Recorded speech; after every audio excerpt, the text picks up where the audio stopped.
Hello my dear student. तो कैसे हैं आप सब? उम्मीद है सब बढ़िया होंगे। बात करते हैं आज हम एक नए चैप्टर मैट्रिक्स की अव्ययु की, जहां पे हम मैट्रिक्स को डिफाइन करते हुए इस पूरे के पूरे कंसेप्ट को पूरे एक लेक्चर में कवर करने का कोशिश करेंगे। तो चलिए शुरू करते हैं।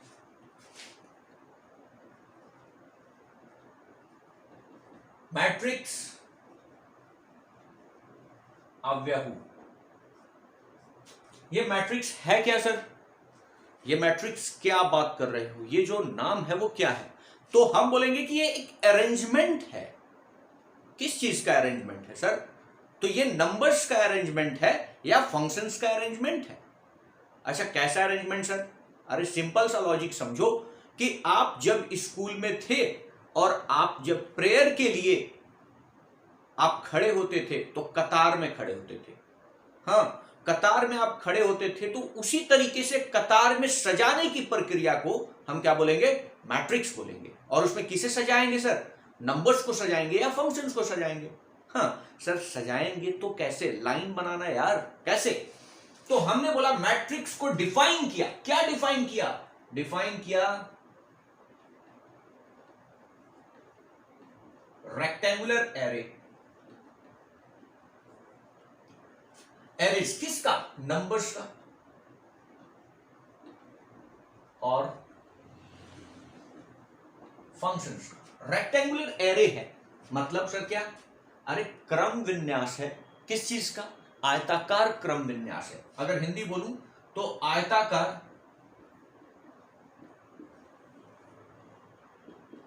क्रम विन्यास, क्रम विन्यास, ठीक है ना?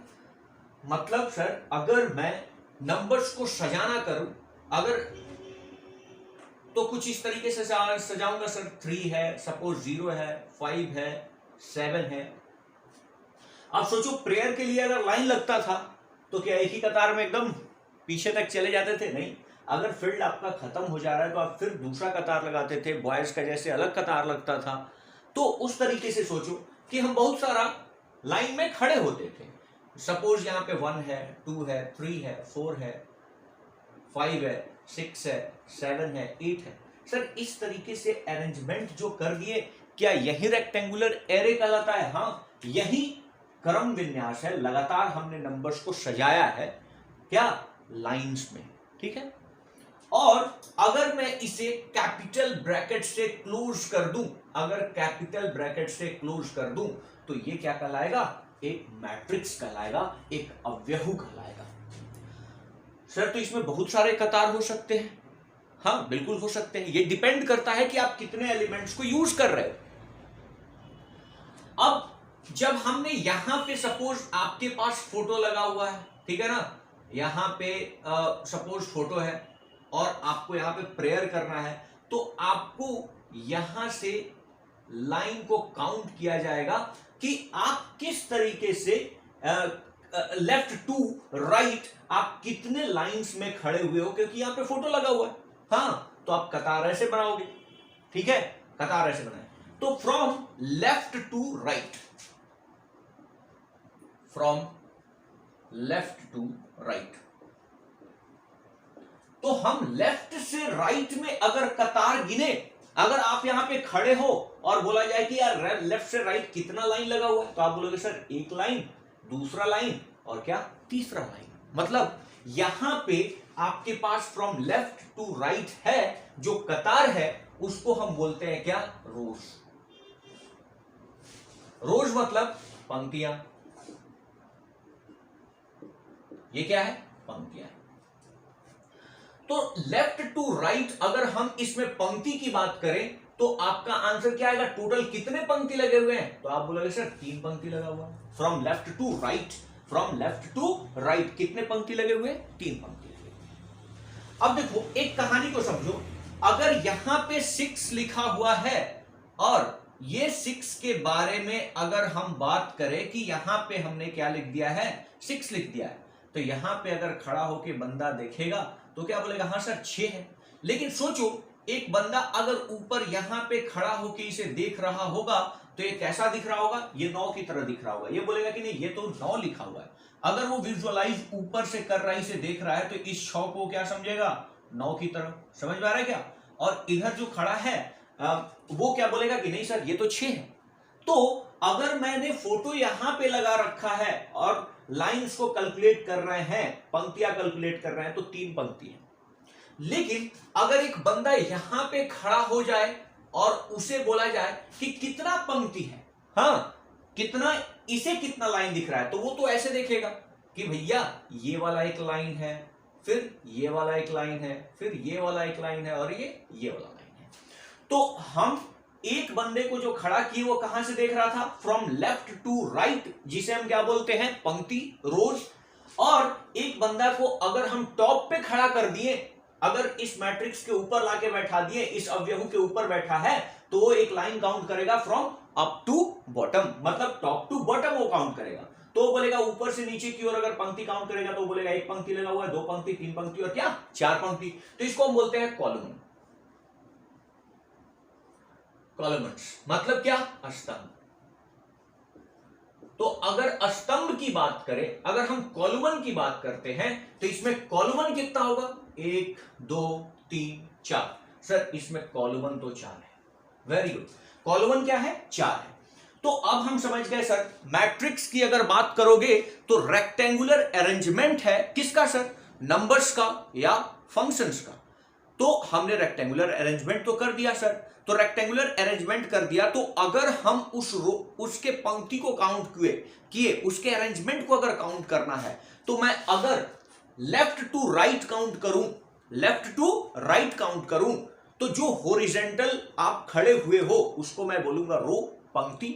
और अगर एक बंदा को अगर ऊपर खड़ा कर दिया और वो टॉप टू बॉटम अगर पंक्ति को काउंट कर रहा है, top to bottom, top to bottom, तो क्या बोलेगा कि सर ये जो आपने मैट्रिक्स बनाया है इसमें 4 कतार है, तो 4 कतार टॉप टू बॉटम है, तो टॉप टू बॉटम को क्या बोलते हैं, कॉलम, स्तंभ। और इसमें कितने टॉप टू बॉटम है, इसको columns, top to bottom, top to bottom हम काउंट करते हैं ऊपर से लेके नीचे, ठीक है ना। तो ऊपर से नीचे कितने पंक्ति थे, 4 पंक्ति। तो आपने बोल दिया सर इसमें 3 रोज है और 4 कॉलम्स है। अगर आपको 4 कॉलम्स है और 3 रोज है ये बता दिया जाए, तो आप numbers of element in matrix, मतलब उस मैट्रिक्स के अंदर कितने लोग खड़े हुए हैं ये बताने में आपको कोई परेशानी नहीं होनी चाहिए। मतलब हम यहां पे चाहते हैं कि अब कितने लोग यहां पे खड़े हुए हैं, इस मैट्रिक्स में कितने लोग खड़े हुए हैं, तो आप बोलोगे सर इस पंक्ति में तो 1 2 3 4 5 6 7 8 9 10 11 और 12 लोग खड़े हुए हैं। तो सर ये जो है वो इस मैट्रिक्स के क्या है, सदस्य हैं, एलिमेंट्स हैं। तो इस एलिमेंट्स को टोटल नंबर ऑफ एलिमेंट्स, कितने लोग पंक्ति में खड़े हैं, कुल सदस्य,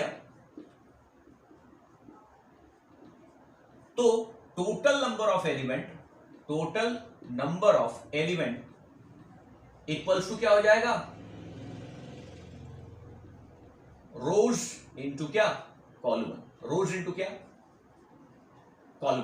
तो इसमें हम बता सकते हैं कि सर 3 रोज है और 4 कॉलम है, मतलब टोटल कितने लोग खड़े होंगे, 12 लोग खड़े होंगे। इस मैट्रिक्स में टोटल एलिमेंट कितने होंगे, 12 होंगे। होप ये आइडिया क्लियर है कि हमने मैट्रिक्स को डिफाइन किया कि एक रेक्टेंगुलर अरेंजमेंट है, ये रेक्टेंगुलर एरे है किसका, नंबर्स या फंक्शंस का, जिसमें हम बड़े ब्रैकेट के अंदर, बड़े कोष्टक के अंदर इसको सजा देते हैं।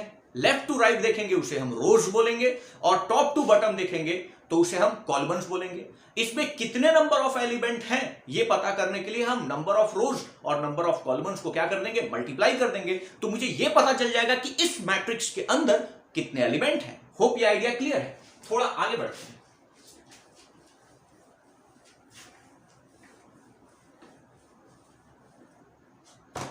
अब मैट्रिक्स एक घर है, मैट्रिक्स एक घर है। अब इसमें कितने भी रोज हो सकते हैं और कितने भी कॉलम हो सकते हैं। सपोज इस मैट्रिक्स का मैंने नाम ए दे दिया, तो इसमें अब हमारे स्कूल में नंबर ऑफ स्टूडेंट के ऊपर डिपेंड करता था कि कितनी पंक्तियां होंगी। हाँ, हमारा स्कूल बड़ा है तो उसमें बहुत सारी पंक्तियां बनेंगी, और हमारा स्कूल छोटा है तो 1 2 पंक्ति में भी काम चल जाएगा। तो ये डिपेंड करता है, मतलब हम इस मैट्रिक्स के अंदर चाहे जितने रोज बना ले, हाँ, और रोज मतलब क्या, लेफ्ट टू राइट जितनी लाइन खड़ा कर ले, और टॉप टू बॉटम खड़ा करेंगे तो उसे क्या बोलेंगे? कॉलम, स्तंभ, और इसको क्या बोलेंगे? पंक्ति। तो जो भी एलिमेंट होगा उसको एड्रेस तो करेंगे। एड्रेस मतलब हमें किसी भी बंदे को किसी भी पर्टिकुलर एलिमेंट को दिखाने के लिए बताना होगा कि वो किस रोज में है और किस कॉलम में है, तो हम उस बंदे के एड्रेस पे पहुंच जाएंगे। तो एलिमेंट को एड्रेस करने के लिए हम जो यूज करते हैं वो AIJ यूज करते हैं। AIJ। अब सर ये I क्या है? तो I बताता है कि वो किस रो में खड़ा है, किस पंक्ति में खड़ा है। ये किसको रिप्रेजेंट करता है? रोज को। और जो J है वो बताता है किस कॉलम में है, किस कॉलम में, मतलब किस पंक्ति में है और किस स्तंभ में है, किस पंक्ति में है और किस स्तंभ में है। AIJ किसी भी एलिमेंट का क्या होता है सर? एड्रेस होता है। अब समझो इस बात को कि सर ये क्या आपने बोला। अगर मैं बोलूं कि A एक मैट्रिक्स है, इसमें 1 2 3 4 5 6 7 8 और 9 ये एलिमेंट्स हैं, ये एलिमेंट्स हैं, और मुझे एक बंदे को लोकेट करना है। हमें चाहिए कि 6 जो है वो कहां है, वेयर, कहां है। हमें 6 को क्या करना है? लोकेट करना है, 6 को दर्शाना है कि इस मैट्रिक्स में कहां है। तो सबसे पहले हम ये देखेंगे कि वो किस पंक्ति में खड़ा है। ठीक है, तो हम देख रहे हैं कि सर ये तो पहला पंक्ति है, क्योंकि लेफ्ट टू राइट होता है वो पंक्ति होता है, तो ये पहला पंक्ति में नहीं है सर, दूसरा पंक्ति में।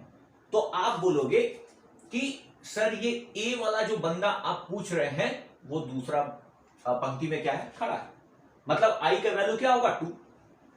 अब कॉलम तो टॉप टू बॉटम देख रहा होगा, टॉप टू बॉटम देख रहा होगा, तो क्या बोलेगा कि थर्ड कॉलम में होगा, तो इसने बोल दिया थर्ड कॉलम। 2 3, तो हम सबसे पहले सेकंड वाले रोज में जाएंगे, ठीक है, और फोर्थ वाले कॉलम में जाएंगे। अगर हम फोर्थ वाले कॉलम में गए, ये वाला डाउन आया और ये वाला यहां पे क्या, जहां पे 90 डिग्री का एंगल बनाया वही वाला एलिमेंट होगा, मतलब सर 6 होगा। अच्छा, तो ये तो हम समझ गए सर। इसका मतलब मेरे से अब ये 2 3 का एलिमेंट अगर पूछा गया तो हमने 6 बोल दिया सर। तो इसी तरह से कोई मेरे को बोलता कि सर A33 एलिमेंट बताओ, तो A33, तो हम बोलते कि सर आप मेरे को बोल रहे हो कि कहां जाना है? थर्ड रोज में जाना है और थर्ड कॉलम में जाना है। थर्ड कॉलम में जाएंगे तो कहां पे जाएंगे? 9 पे। अरे थर्ड रोज और थर्ड कॉलम, तो वो बंदा क्या हो जाएगा? 9। तो मैं एड्रेस कर लूंगा सर, ये कोई बहुत बड़ी बात नहीं है, मैं एड्रेस कर लूंगा। अब एक चीज हमें सीखना है, वो क्या है कि ऑर्डर ऑफ मैट्रिक्स क्या होता है। ऑर्डर ऑफ मैट्रिक्स मतलब अवयवों की क्या? कोटि, ठीक है ना। अवयवों की कोटि क्या होता है? ऑर्डर, अवयवों की कोटि। अवयवों का कोटि क्या है? ऑर्डर ऑफ मैट्रिक्स क्या है? तो ऑर्डर ऑफ मैट्रिक्स जिस थाली में आपने सजा दिया है सर, हाँ ये बड़ा वाला ब्रैकेट है ना, इस थाली में आपने सजाया होगा, तो इस थाली में number of rose into number of column लिख देने से हमें बताएगा कि ये वाला टर्म को हम क्या बोलेंगे। ये वाले टर्म जो होता है प्रोडक्ट करके पूरा अगर बता दिया तब तो वो नंबर ऑफ एलिमेंट बताएगा। केवल इसी फॉर्मेट में लिखने को हम क्या बोलते हैं? Order, order of matrix, order of matrix. Clear है? तो ऑर्डर ऑफ मैट्रिक्स ये बताता है कि इसमें कितने रोज और कितने कॉलम। जैसे ए मैट्रिक्स है, ए मैट्रिक्स में किस तरह के सदस्य हैं? AIJ वाले, और आई क्या रिप्रेजेंट कर रहा है? रो को, और जे क्या रिप्रेजेंट कर रहा है? कॉलम को। अगर मैं इसे m इंटू n लिख दूं तो मैं बोलूंगा कि ए मैट्रिक्स का जो ऑर्डर है वो m क्रॉस n का है, मतलब इसमें टोटल m रोज होंगे और m कॉलम्स होंगे। सर इसको थोड़ा सा लिख के दिखाओ, ठीक है, यहां तक तो हमने कर लिया, अब थोड़ा लिख के दिखाते हैं।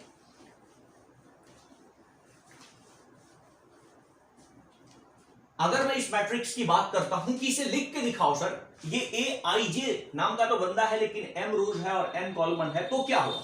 तो उस मैट्रिक्स को लिखते हैं। यहां पे A1 अगर कोई भी बंदा इस लाइन में खड़ा होगा फ्रॉम लेफ्ट टू राइट, तो उसका सारे के सारे को हम क्या बोलेंगे, प्रथम रोज में है, फर्स्ट रोज में है। तो यहां पे जो भी होगा उसका रोज क्या होगा, सेम होगा। और यहां पे भी जो बंदा लास्ट में खड़ा होगा उसको भी बोलेंगे कि पहला पंक्ति में खड़ा है, रोज फर्स्ट होगा। मतलब इसका जो पहला पार्ट है आई का वैल्यू वो एवरीवेयर क्या होगा, वन ही होगा।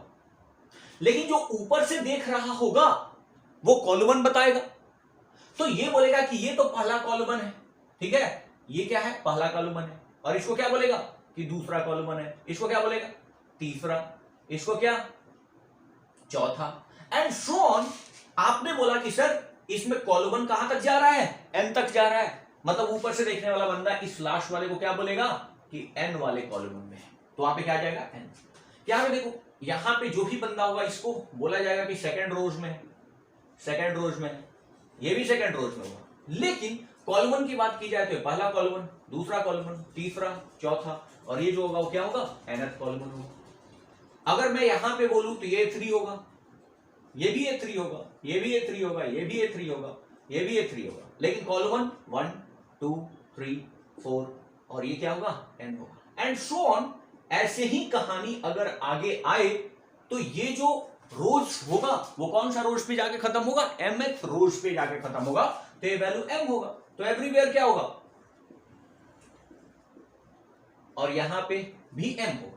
और यहां पे फर्स्ट कॉलम है, ऊपर से जो बंदा देख रहा है इसको क्या बोलेगा, पहला कॉलम, पहला स्तंभ है, ये क्या है, दूसरा स्तंभ है, ये क्या है, तीसरा स्तंभ है, चौथा, and so on, so on. ऐसे ही ये चला होगा।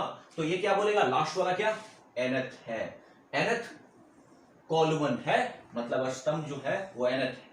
मतलब सर जो लास्ट वाले का नोटिफिकेशन है वही ऑर्डर ऑफ मैट्रिक्स हो जाएगा। हाँ बिल्कुल, m cross n is the order of matrix. तो मैं आज के बाद किसी भी जनरलाइज्ड मैट्रिक्स को कुछ इस तरीके से दिखा सकता हूं कि सर ये एक मैट्रिक्स है जिसमें Aij नाम का बंदा है और I रिप्रेजेंट कर रहा है सर रो को। रो क्या होता है सर, लेफ्ट टू राइट वाला अगर लाइन देखा जाए तो क्या है, रो है। और ये क्या रिप्रेजेंट करता है, कॉलम को, स्तंभ को। स्तंभ क्या है सर, जिसको टॉप टू बॉटम देख के लाइन डिसाइड करते हैं, टॉप टू बॉटम कितना पंक्ति है तो उसको क्या बोलते हैं, कॉलम। तो Aij से मैं आज के बाद किसी भी फ्लोटिंग एलिमेंट्स को दिखाऊंगा जो मैट्रिक्स के इनसाइड में है, और total number of rose into total number of columns का प्रोडक्ट उस मैट्रिक्स का क्या कहलाएगा, ऑर्डर, कोटि कहलाएगा। उस मैट्रिक्स का क्या होगा, कोटि होगा। ऑर्डर ऑफ मैट्रिक्स मतलब रोज इनटू कॉलम। अगर मैंने इसे प्रोडक्ट करके टोटल निकाल दिया तो ये बताएगा कि टोटल नंबर ऑफ एलिमेंट्स कितने हैं। होप ये आइडिया भी क्लियर है। तो यहां पे हम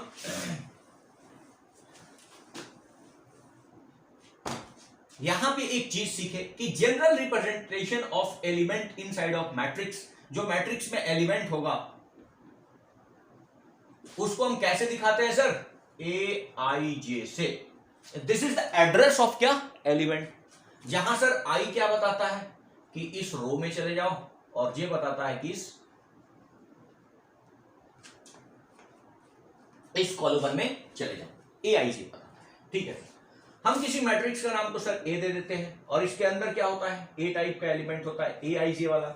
और यहां पे हम इसका ऑर्डर लिखते हैं। सर सपोज m रोज है और m क्या है, कॉलम। ये क्या बताता है, फिर से टोटल नंबर ऑफ रोज, और ये क्या बताएगा, टोटल नंबर ऑफ कॉलम।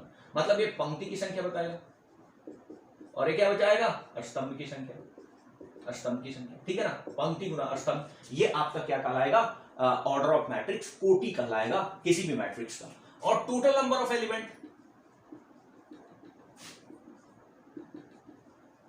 मतलब कुल सदस्यों की संख्या, उसमें क्या करेंगे, रोज इनटू कॉलम्स करके निकाल लेंगे, तो मुझे पता चल जाएगा कि कुल कितने उसमें एलिमेंट है। होप ये आइडिया क्लियर है। हमने रोज को बताया है कि फ्रॉम लेफ्ट टू राइट, और कॉलम को बताया है फ्रॉम टॉप टू बॉटम। अब हम बात करते हैं टाइप्स ऑफ मैट्रिक्स की। अब हम बात करते हैं टाइप्स ऑफ मैट्रिक्स की, जिसे ध्यान से देखिएगा।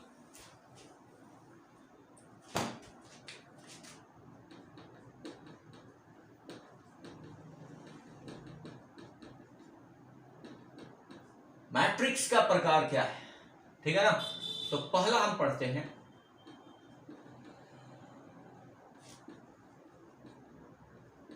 रोज मैट्रिक्स, मतलब पंक्ति अवयव, पंक्ति अवयव। सर ये क्या है? सुनो, बच्चों को क्या सूझी? शैतानी। हाँ, मतलब प्रिंसिपल ने बोला कि प्रेयर का टाइम हो गया है, चलो यहाँ पे फोटो हमने रख दिया है और तुम्हें क्या करना है, प्रेयर के लिए तैयार होना है, ठीक है ना। यहाँ पे फोटो जो फोटो रख दिया गया है, तो आपका लाइन इस फोटो के सामने होना चाहिए और आप तभी तो प्रेयर करोगे। तो फोटो यहाँ पे रख दिया गया, लेकिन सबके मन में शैतानी सूझी। उन्होंने बोला लाइन में लगने के लिए, तो क्या किए, सारे के सारे एक ही कतार में खड़े हो गए, ठीक है ना। From left to right, from left to क्या, राइट। उन्होंने क्या बना दिया, एक ही कतार बनाया। एक ही कतार में मतलब उन्होंने दूसरा लाइन सोचा ही नहीं, फोटो के सामने बस एक लाइन बना दिया, ठीक है। तो एक लाइन बना दिया, इसका मतलब अगर सामने से कोई देखेगा तो बोलेगा एक ही रो है, एक ही पंक्ति है। तो ऐसा मैट्रिक्स जिसमें केवल एक ही पंक्ति हो, ठीक है ना, एक ही पंक्ति हो, उसे क्या बोलते हैं हम, रोज मैट्रिक्स। तो सर जहां पे अगर ये रोज मैट्रिक्स है, तो इसके लिए ऊपर से देखने वाला बंदा अगर सोचो कि यहां पे बंदे खड़े हो गए ऐसे, डॉट डॉट, यहां पे ऐसे बंदे खड़े हुए, तो इधर वाला तो एक ही लाइन बोलेगा, लेकिन इधर वाला जो देखेगा वो बोलेगा कि ये कॉलम 1 है, कॉलम 2 है, कॉलम 3 है, C1 C2 C3, C1 column 1, C2 column 2 and so on. ये CN बोल देगा कि कॉलम N। ऊपर से हम देख रहे हैं तो कॉलम हाँ समथिंग डिफरेंट होगा, लेकिन फ्रॉम राइट टू लेफ्ट देखा जाएगा तो रोज क्या होगा, एक ही होगा, और कॉलम क्या होगा, डिफरेंट होगा। मतलब सर एक ऐसा मैट्रिक्स एक ऐसा मैट्रिक्स है AIJ, जिसके ऑर्डर में क्या लिखा जाएगा, रोज इनटू कॉलम। तो सर रोज तो 1 होगा, रोज तो 1 होगा, लेकिन इसका जो कॉलम होगा वो कुछ भी हो सकता है, तो इनटू क्या होगा, n होगा, इनटू क्या होगा, n होगा। सर एग्जांपल दो, ठीक है। तो अगर कोई भी मैट्रिक्स हमने लिखा A 1 2 3 4, तो अब बताइए इसमें रोज कितना है, एक ही पंक्ति है sir, from left to right, rows 1, और कॉलम अगर देखें तो कितना है, 4, तो 1 क्रॉस क्या, 4। इसे हम बोलते हैं क्या, रोज मैट्रिक्स, मतलब पंक्ति अवयव, ठीक है। सिमिलरली आप बोल सकते हो एक दूसरा मैट्रिक्स जो क्या होता है, कॉलम मैट्रिक्स। क्या होता है, कॉलम मैट्रिक्स। सेकेंड हम बात कर रहे हैं कॉलम मैट्रिक्स की। दूसरा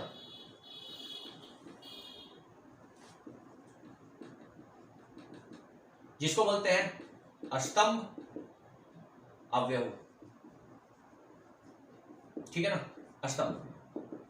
अब इसमें क्या होगा, हाँ इसमें एक ही पंक्ति लगाएगा, और कहां लगाएगा, from top to bottom, from top to bottom, ऐसा पंक्ति लगेगा यहां से फ्रॉम टॉप टू बॉटम, ठीक है ना, ऐसा पंक्ति लगेगा, बस एक ही पंक्ति ऐसे उसने पूरे फील्ड में लगा दिया।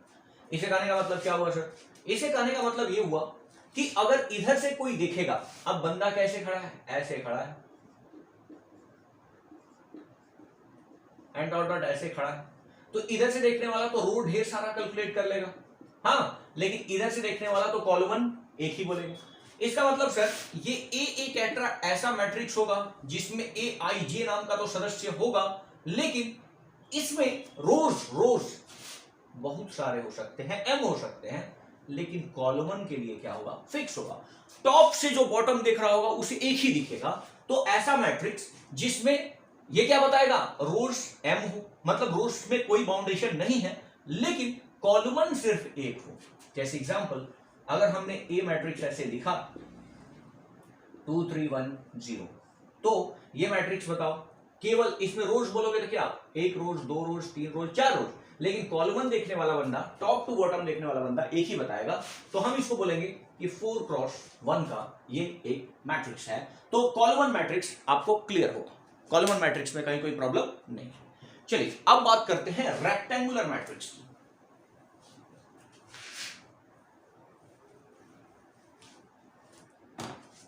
थर्ड बात कर रहे हैं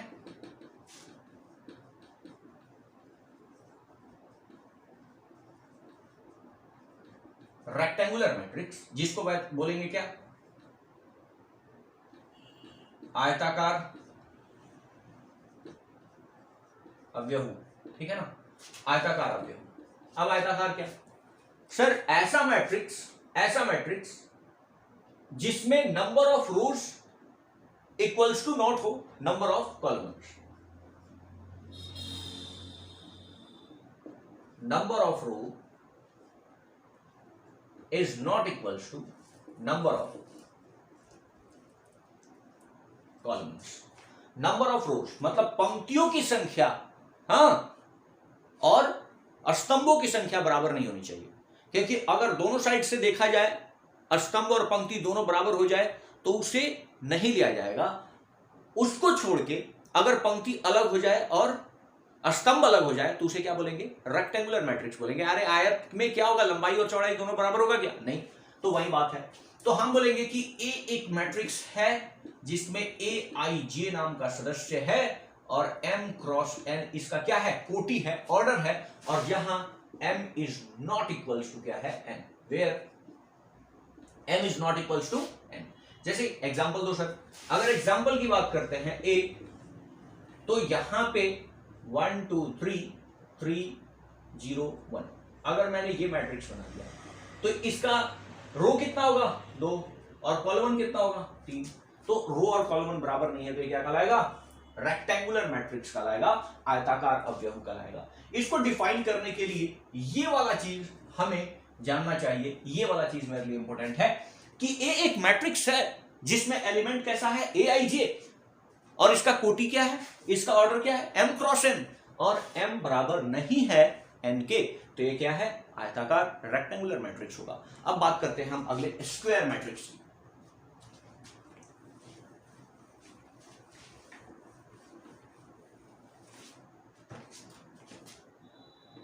fourth, square matrix,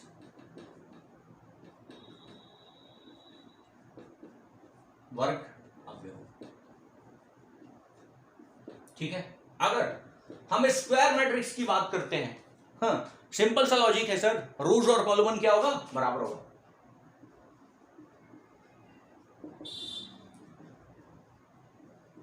rose equals to क्या हो, कॉलम टू।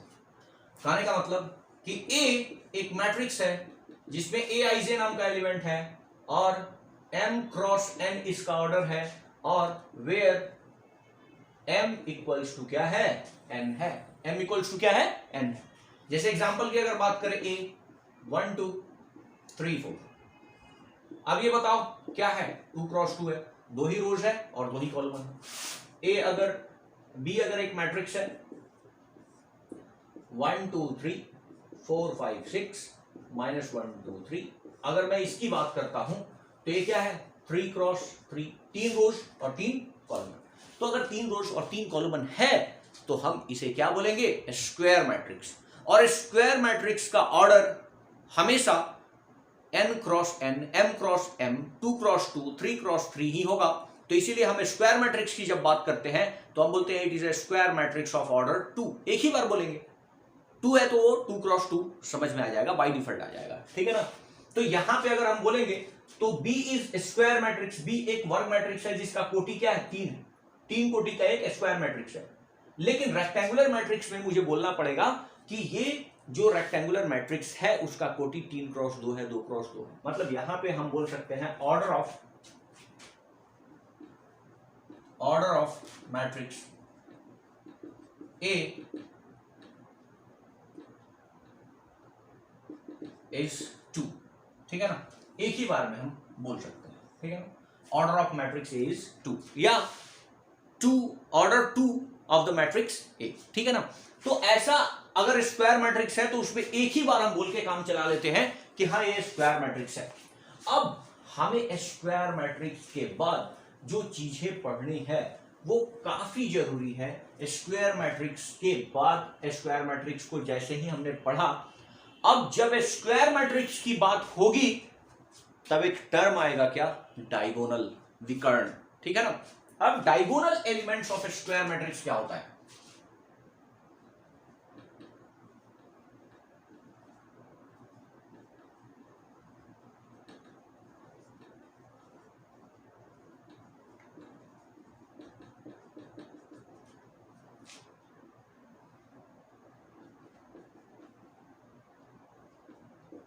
विकर्ण सदस्य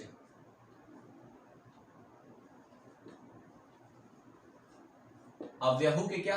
विकर्ण सदस्य। ठीक है ना। अब अगर हम बात करते हैं diagonals element of A square matrix, विकर्ण सदस्य ऑफ अवयवों का अगर विकर्ण सदस्य हमें देखना है तो देखिए क्या होगा। अगर हमने एक रेक्टेंगुलर मैट्रिक्स बनाया, एक स्क्वायर मैट्रिक्स बनाया ए, अब इसको हम नोट करते हैं A11, A12, A13, A14, ठीक है, A21, A22, A23, A24, A31, A32, A33, A34, फिर A41, A42, A43, A44, A44। हमने एक मैट्रिक्स का निर्माण किया, ठीक है। अब इसका ऑर्डर बाय डिफॉल्ट 4 क्रॉस क्या है? 4 है। ये एक स्क्वायर मैट्रिक्स है। तो इस स्क्वायर मैट्रिक्स में हमने जब ज्योमेट्री में स्क्वायर पढ़ा था तो हम जानते थे कि सर 2 डायगोनल होता है, लेकिन जब हम मैट्रिक्स की बात करेंगे तो हम प्राइमरी डायगोनल की बात करेंगे, वो डायगोनल जो लेफ्ट टॉप से राइट बॉटम में आके खत्म होता है। यहां पे एक ही डायगोनल्स की बात होगी, ठीक है। तो हम बात करेंगे कि इसका विकर्ण क्या है, डायगोनल क्या है, तो आप बोलोगे कि सर ये वाला चीज इसका क्या है? विकर्ण है या नहीं? ये वाला चीज इसका क्या है? विकर्ण है। अच्छा सर, मतलब विकर्ण अगर होगा तो उसे स्क्वायर मैट्रिक्स होना ही पड़ेगा। बिल्कुल सही है। अगर वर्ग होगा, वर्ग मैट्रिक्स होगा, वर्ग अवयव होगा, तभी हम डायगोनल्स की बात करेंगे। और डायगोनल्स अगर हम देखेंगे तो from left top to right bottom, मतलब दाहिने साइड के टॉप से बाएं साइड के टॉप से दाहिने साइड के बॉटम में हम देखेंगे। सर इसको देखें तो बड़ा प्यारा लग रहा था मुझे, ये 1 1 2 2 3 3 4 4, क्या ऐसा ही होगा? हाँ, डायगोनल्स एलिमेंट को सर अगर मैं डिफाइन करूं, जस्टिफाई करूं, तो एक ऐसा एलिमेंट, डायगोनल एलिमेंट की अगर हम बात करें तो आप बोल सकते हैं कि ये क्या होगा? ये आई जे एक ऐसा फ्लोटिंग एलिमेंट है। एलिमेंट को हमने बता रखा है कि मैट्रिक्स में किसी भी एलिमेंट को दिखाने के लिए ए आई जे लिखते हैं। अब ए आई जे वाला बंदा जो है, आई क्या रिप्रेजेंट करता है? रो, और जे क्या रिप्रेजेंट करता है? कॉलमन।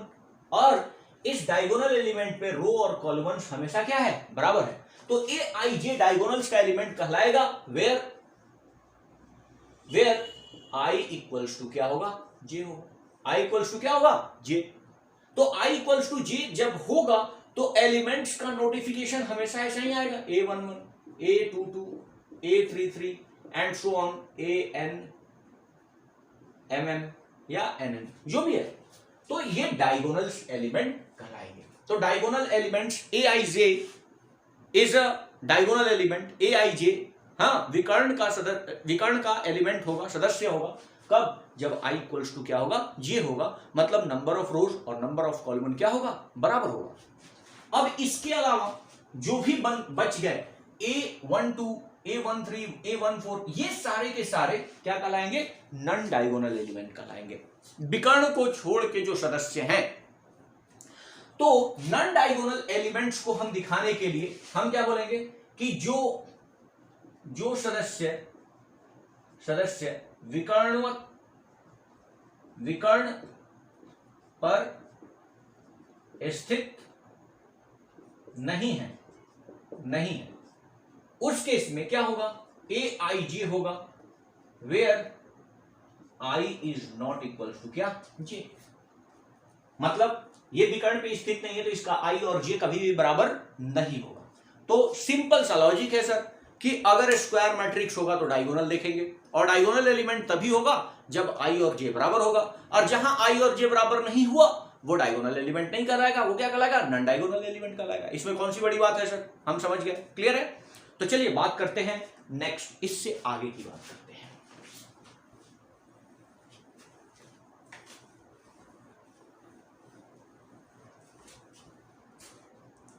स्क्वायर मैट्रिक्स हमने पढ़ लिया, और स्क्वायर मैट्रिक्स होगा तो ही बात आएगी स्केलर मैट्रिक्स की। अब जो भी बात होगी वो स्क्वायर मैट्रिक्स ही होगा, ठीक है। तो स्केलर मैट्रिक्स की बात करते हैं।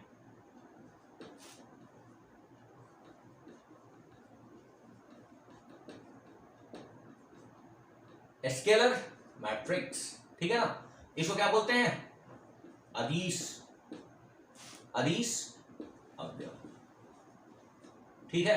अब अदिश अवयव सबसे पहले criteria, it is a square matrix, ठीक है ना, it is a square matrix.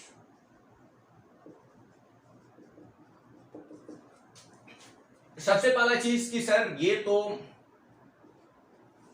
ये जो मैट्रिक्स होगा वो क्या होगा, स्क्वायर मैट्रिक्स होगा, मतलब ऐसा मैट्रिक्स जिसमें रोज और कॉलम क्या हो, सेम हो।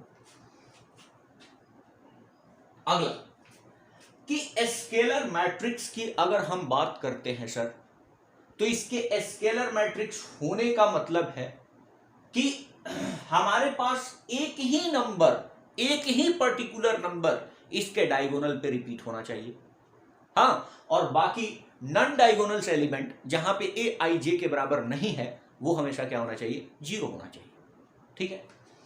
तो यहां पे स्केलर मैट्रिक्स की अगर हम बात करते हैं स्केलर मैट्रिक्स में, तो वहां पे हम बोल सकते हैं नॉन डायगोनल एलिमेंट जो डायगोनल पे स्थित नहीं होते हैं ए आई जे से रिप्रेजेंट करेंगे, where I is not equals to J. सुनो भैया, ये तो मेरे दिमाग में फिट हो गया है कि जहां पे आई जे के बराबर नहीं होगा वो नॉन डायगोनल्स एलिमेंट होंगे, मतलब वो वैसे एलिमेंट होंगे जो डायगोनल पे स्थित नहीं होंगे। मतलब आपने लिखा A I J where I is not equals to J, I J के बराबर नहीं है, तो ये वो एलिमेंट है जो डायगोनल पे नहीं होगा। और इस केस में इसका वैल्यू हमेशा क्या होना चाहिए, एक फिक्स वैल्यू की होना चाहिए। ए आई जे का ए आई जे जहां पे बराबर नहीं होगा वो सारे एलिमेंट क्या होने चाहिए, 0 होने चाहिए। और ए आई जे का वैल्यू एक फिक्स वैल्यू होना चाहिए, केवल के होना चाहिए, where I is equals to J. क्या बात है सर, आपने डिफाइन कर दिया स्केलर मैट्रिक्स को क्या, हाँ, मेरे को तो समझ में ही नहीं है। हमने बोला कि स्केलर मैट्रिक्स होने के लिए इसे स्क्वायर मैट्रिक्स होना पड़ेगा, क्लियर है। तो हमने बोला कि it is a square matrix, कोई शक। हमने बोला कि जो डायगोनल्स पे एलिमेंट होंगे वो सारे के सारे क्या होंगे, बराबर होंगे।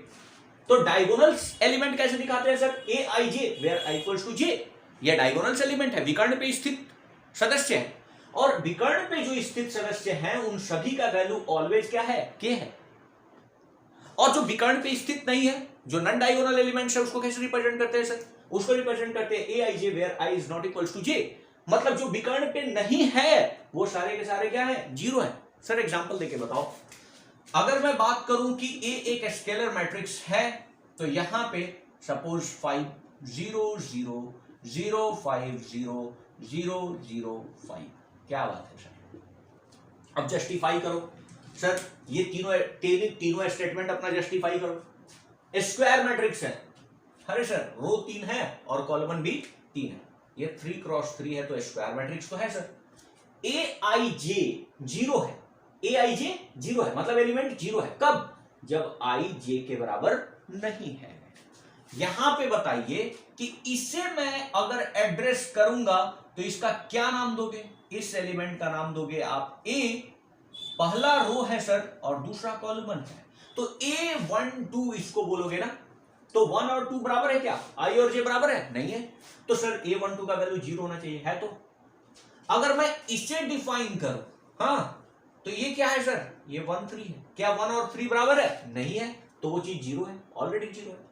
और यहां पे इसे अगर डिफाइन करूं, ये क्या है सर, ये तो A है 3 1, 3 1 में दोनों आई और जे बराबर नहीं है, तो ये भी क्या है, 0 है। मतलब डायगोनल को सर छोड़ के बाकी सारा क्या होना चाहिए, 0। वो तो मुझे दिख रहा है, डायगोनल एलिमेंट क्या दिख रहा है, 5 5 है। और बाकी सारे क्या हैं, जीरो। और आपने बोला कि जो डायगोनल एलिमेंट हैं, जो विकर्ण पे स्थित है, हाँ क्या स्थित है भाई, ए आई जे, वो ऑलवेज क्या होना चाहिए, के होना चाहिए, एक फिक्स नंबर होना चाहिए। 5 आ रहा है तो 5 ही आएगा, 3 आया 3 ही आएगा। तो हमने देखा ये 5 5 5 5 5 5 ही है। अगर हमने बोला कि ए एक मैट्रिक्स है -3 0 0 -3, तो ये भी क्या होगा, ये एक स्केलर मैट्रिक्स है, क्योंकि सर ये तो 2 क्रॉस 2 है। पहला फंडा तो क्लियर कर लिया उसने, ठीक है, कि ये स्क्वायर मैट्रिक्स है। और जहां पे ए आई जे के बराबर नहीं है, वो सारे एलिमेंट क्या है, जीरो है। और जो डायगोनल पे स्थित है वो एक फिक्स वैल्यू होगा के, और के का वैल्यू क्या है, -3। तो एक स्केलर मैट्रिक्स है। ये क्या है, एक स्केलर मैट्रिक्स है। तो स्केलर मैट्रिक्स एक ऐसा मैट्रिक्स है जिसके डायगोनल पे एक फिक्स नंबर ही रिपीट करते हैं। ठीक है, क्लियर है, ये तीनों फंडा हमें क्लियर है। अब देखो बात करते हैं नेक्स्ट, जो है डायगोनल मैट्रिक्स। ठीक है ना, अब हम बात करते हैं 6 नंबर डायगोनल मैट्रिक्स की।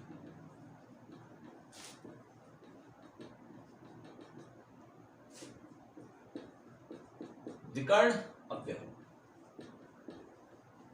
ठीक है। अब ये क्या है सर, हाँ, सबसे पहले तो डायगोनल का नाम यूज हुआ है सर, तो it must be A square matrix. बिल्कुल, ये एक वर्ग अवयव है, it is a square matrix. ये क्या है, एक स्क्वायर मैट्रिक्स है। दूसरा चीज सुनो, ए I J equals to 0 where I is not equals to j, where I is not equals to j। अच्छा सर, I जब j के बराबर नहीं होगा सर, तो ये तो नॉन डायगोनल एलिमेंट होगा। हाँ, नॉन डायगोनल एलिमेंट मतलब जो डायगोनल पे स्थित नहीं, वो सारे क्या होंगे, जीरो होंगे। वो सारे क्या होंगे, जीरो होंगे। सर तो नॉन डायगोनल, जो डायगोनल वाला एलिमेंट होगा वो क्या होगा, वो कुछ भी हो सकता है, उसके लिए हमें कोई क्राइटेरिया नहीं। हाँ, सारे के सारे एट अ टाइम जीरो नहीं हो सकते। क्लियर है। अब डायगोनल पे जो एलिमेंट है उनकी मर्जी है कि वो किस तरह के हों। जैसे एग्जांपल से पहले क्लियर करते हैं, ए एक डायगोनल मैट्रिक्स कहलाएगा जब यहां पे 3 है, 0 5 0 1 0 0 0 -3। ठीक है, ये अब क्या कहलाएगा, डायगोनल मैट्रिक्स कहलाएगा, विकर्ण मैट्रिक्स कहलाएगा। क्यों, क्योंकि इसके डायगोनल्स पे जो भी एलिमेंट है उनका कुछ पर्टिकुलर वैल्यू है, लेकिन नॉन डायगोनल्स जो भी एलिमेंट है उनका वैल्यू क्या है, जीरो है। नॉन डायगोनल्स एलिमेंट का वैल्यू ऑलवेज क्या है, जीरो है, लेकिन जो डायगोनल्स पे एलिमेंट है वो कुछ भी हो सकते हैं, कुछ भी हो सकते हैं। क्या सर इसमें से कोई जीरो हो सकता है, हाँ बिल्कुल हो सकता है। मैंने क्या बोला कि सारे के सारे एट अ टाइम जीरो नहीं हो सकते। डायगोनल मैट्रिक्स में जो डायगोनल पे एलिमेंट है वो सारे के सारे एट अ टाइम जीरो नहीं हो सकते हैं। जैसे हम बात करते हैं, ए एक मैट्रिक्स है 3 0 0 9 0 सॉरी 0 0 0 1 1 2 1 1 2 के लिखते हैं 0 0। अब हम बात करते हैं कि इसके डायगोनल्स पे जो एलिमेंट हैं वहीं कुछ वैल्यू रखते हैं, इसमें से एक जीरो है, उससे कोई फर्क नहीं पड़ता है। हमने तो केवल ये डिफाइन किया है कि ए आई जे जहां आई जे के बराबर ना हो वो सारे जीरो होंगे, तो वो तो सारे जीरो हैं। और डायगोनल्स के एलिमेंट जो भी होंगे वो अलग अलग होंगे, उसमें से कुछ जीरो हो सकता है, लेकिन एट अ टाइम सारा जीरो नहीं हो सकता है, क्योंकि अगर ये सारे जीरो हो जाएंगे तब तो वो नल मैट्रिक्स बन जाएगा, जीरो मैट्रिक्स बन जाएगा, जिसके सारे एलिमेंट क्या होंगे, जीरो। क्लियर है। मतलब सर जो स्केलर मैट्रिक्स की आप बात कर रहे थे वो एक डायगोनल मैट्रिक्स था, हाँ डायगोनल मैट्रिक्स था, लेकिन डायगोनल मैट्रिक्स का एक स्पेशल केस था कि डायगोनल के सारे एलिमेंट क्या थे, बराबर थे। लेकिन डायगोनल मैट्रिक्स में डायगोनल के सारे एलिमेंट्स बराबर नहीं भी हो सकते हैं, ठीक है ना, और उसमें से कुछ जीरो भी हो सकते हैं। क्लियर है, यहां तक क्लियर है, होप ये आइडिया क्लियर है। तो हमने बोला कि डायगोनल मैट्रिक्स एक स्क्वायर मैट्रिक्स होगा जहां पे ए आई जे क्या होगा, जीरो के बराबर होगा, और A I J is not equals to zero where I is equals to J. For all हम लिख सकते हैं, फॉर ऑल, सारे के सारे नहीं जीरो होंगे, वो नॉन जीरो एलिमेंट्स होंगे, ठीक है ना। और एक जीरो हो गया तो कोई बड़ी बात नहीं है, 2 जीरो हो गया तो कोई बड़ी बात नहीं है, लेकिन सारे के सारे एट अ टाइम जीरो नहीं हो सकते हैं। तो ए I J non zero number होगा जहां पे आई जे के बराबर है, आई जे के बराबर मतलब डायगोनल एलिमेंट, क्लियर है? ये आइडिया क्लियर है? चलिए थोड़ा सा आगे बढ़ते हैं। अब बात करते हैं हम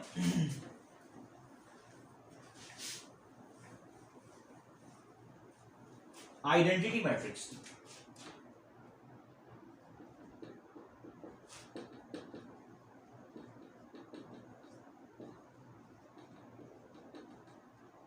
आइडेंटिटी मैट्रिक्स मतलब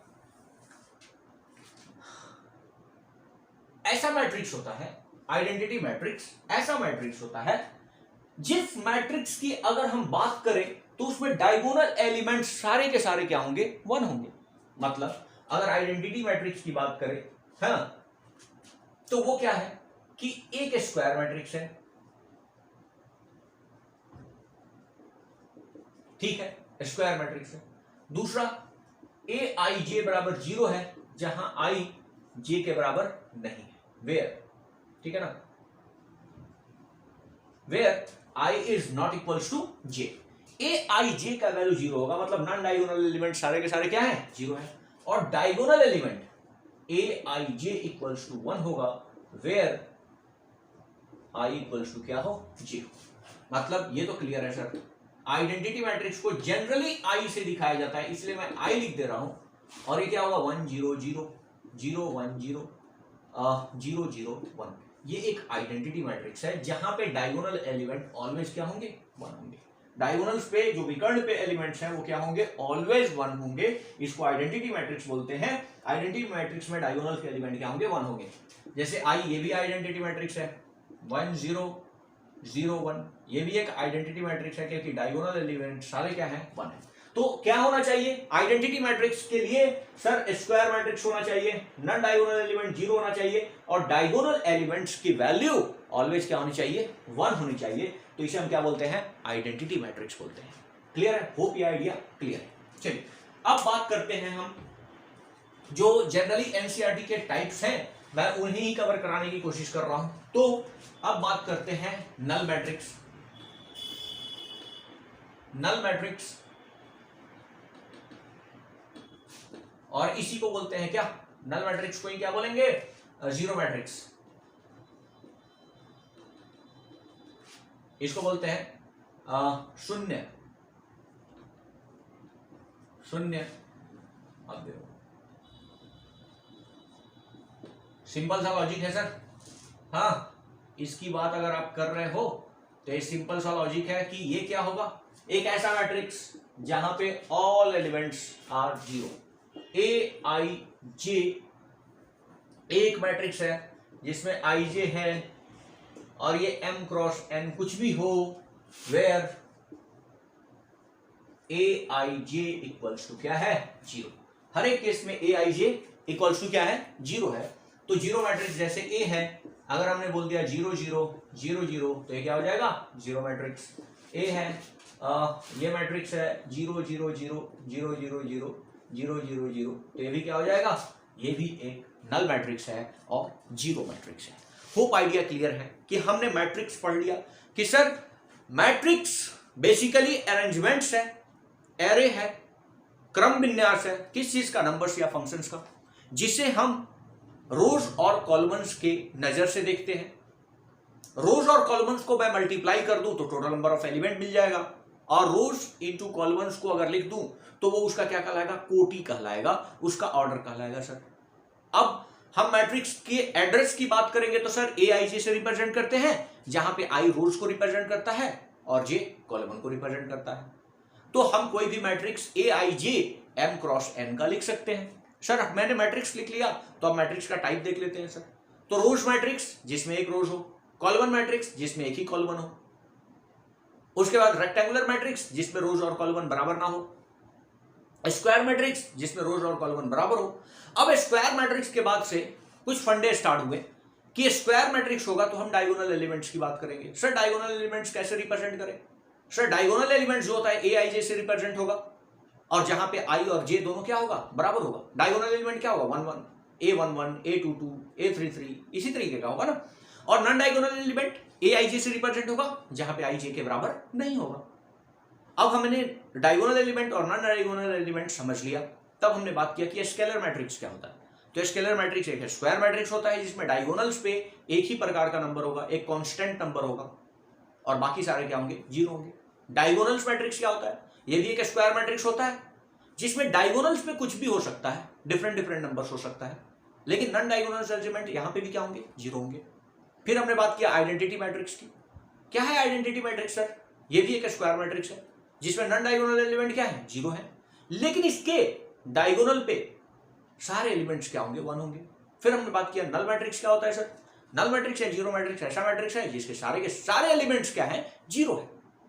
अब हम बात करते हैं मैट्रिक्स के ट्रांसपोज की। मैं उसमें कुछ परिवर्तन लाना चाह रहा हूं, तो अब मैट्रिक्स को हम उथल पुथल करने का कोशिश करते हैं। तो चलिए देखते हैं।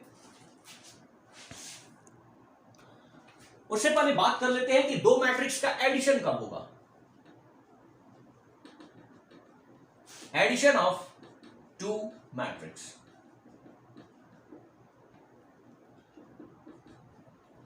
अगर मुझे दो मैट्रिक्स को क्या करना है, ऐड करना है। हाँ,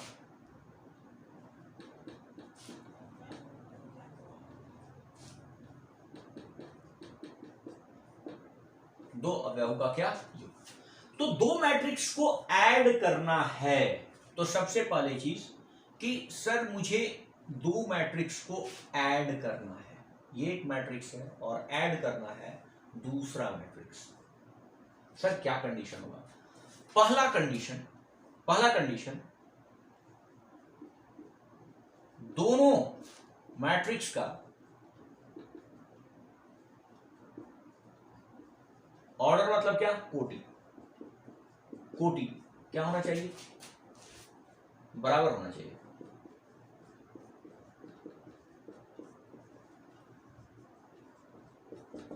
दोनों का सबसे पहले तो सर ऑर्डर बराबर होना चाहिए।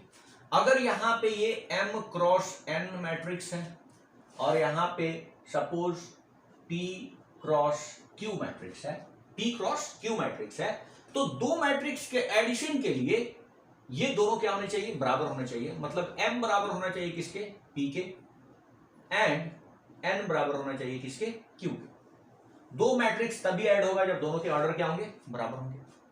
अब दूसरा क्या है, क्रॉसपॉन्डिंग एलिमेंट्स को ऐड किया जाएगा।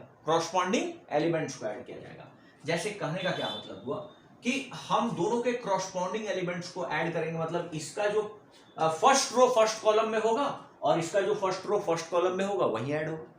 जैसे अब हमने बोला कि दो मैट्रिक्स के एडिशन के लिए सबसे पहला जो कंडीशन है वो ये है कि सर दोनों का ऑर्डर क्या होना चाहिए, सेम होना चाहिए। अगर इसमें 5 रो है तो इसमें भी 5 रो होना चाहिए, इसमें 2 कॉलम है तो इसमें भी 2 कॉलम होना चाहिए। ठीक है, तो अब मैट्रिक्स को ऐड करते हैं। ठीक है, तो दो मैट्रिक्स के एडिशन के लिए उसका ऑर्डर क्या होना चाहिए, सेम होना चाहिए। अब यहां पे देखिए दो मैट्रिक्स को कैसे ऐड करते हैं, A11 A12 A21 A22। ठीक है, और इसको अगर ऐड करना है इसके साथ क्या, सपोज इसको दे देते हैं B11 B12 और ये B21 और B22। तो इसको अगर ऐड करना है तो ये भी 2 क्रॉस 2 मैट्रिक्स है सर, ये भी 2 क्रॉस क्या होगा, 2 मैट्रिक्स। तो रिजल्ट भी जो आएगा वो क्या होगा, 2 क्रॉस 2 ही तो मैट्रिक्स होगा, 2 क्रॉस 2 मैट्रिक्स होगा। अब क्या होगा, यहाँ पे क्रॉसपॉन्डिंग एलिमेंट्स को ऐड कर देंगे, A11 प्लस B11 और यहाँ पे क्या हो जाएगा, A12 प्लस B12। ठीक है, यहाँ पे क्या हो जाएगा, A21 प्लस B21 और यहाँ पे क्या हो जाएगा, A22 और प्लस B22। क्लियर है। जैसे एग्जांपल की अगर हम बात करें 321 732 और ऐड करना है 1 2 3 4 5 6। ठीक है, अगर इस मैट्रिक्स को ऐड करते हैं, 3 1 के साथ ऐड होके क्या हो जाएगा 4, 2 2 के साथ ऐड होके क्या हो जाएगा 4 और 1 3 के साथ ऐड होके क्या हो जाएगा 4। क्लियर है। 7 4 के साथ ऐड होके 11, 3 5 के साथ 8 और 2 6 के साथ क्या हो जाएगा 8। ये एक मैट्रिक्स बन गया। ये क्या हो गया, 2 क्रॉस 3 है सर, ये भी 2 क्रॉस 3 है और ये भी क्या है 2 क्रॉस 3 है। होप ये आइडिया क्लियर है कि दो मैट्रिक्स को ऐड कैसे करते हैं। ठीक है ना। अब सब्सट्रैक्शन की बात करते हैं, तो सब्सट्रैक्शन में भी सेम कंडीशन है कि दोनों मैट्रिक्स का ऑर्डर क्या होना चाहिए, सेम होना चाहिए। तो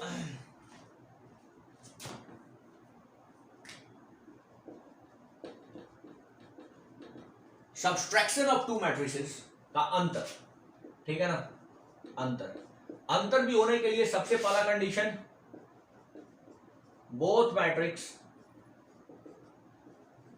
हैव सेम ऑर्डर। दोनों मैट्रिक्स के पास ऑर्डर क्या होना चाहिए, सेम, और कॉरस्पॉन्डिंग एलिमेंट्स को क्या कर लेंगे, सब्सट्रैक्ट कर लेंगे। तो ये कोई बहुत बड़ी बात नहीं है। सब्सट्रैक्शन सेम सिमिलर है एडिशन की तरह। दो मैट्रिक्स अगर इक्वल है, दो मैट्रिक्स के इक्वल होने का क्या कंडीशन है, इक्वालिटी ऑफ टू मैट्रिक्स,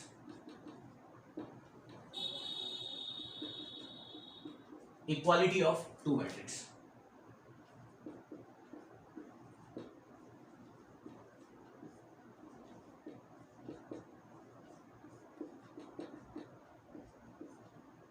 बराबर होंगे, ठीक है ना, दो मैट्रिक्स अगर बराबर होंगे तो ये तो कंफर्म है कि सर दो मैट्रिक्स बराबर होने के लिए मस्ट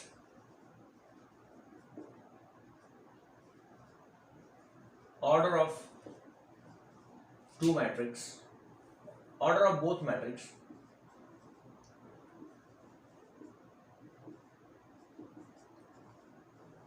मस्ट बी इक्वल। दोनों का ऑर्डर क्या होना चाहिए, इक्वल होना चाहिए। तो हमने बोला कि ए एक मैट्रिक्स है,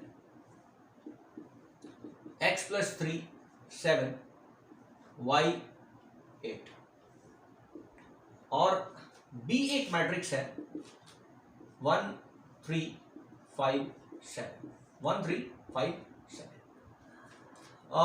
हमने क्या बोला,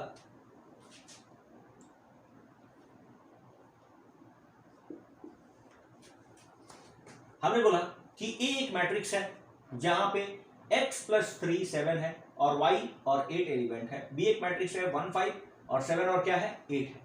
हमने बोला कि a इक्वल्स टू बी है, a इक्वल्स टू क्या है b।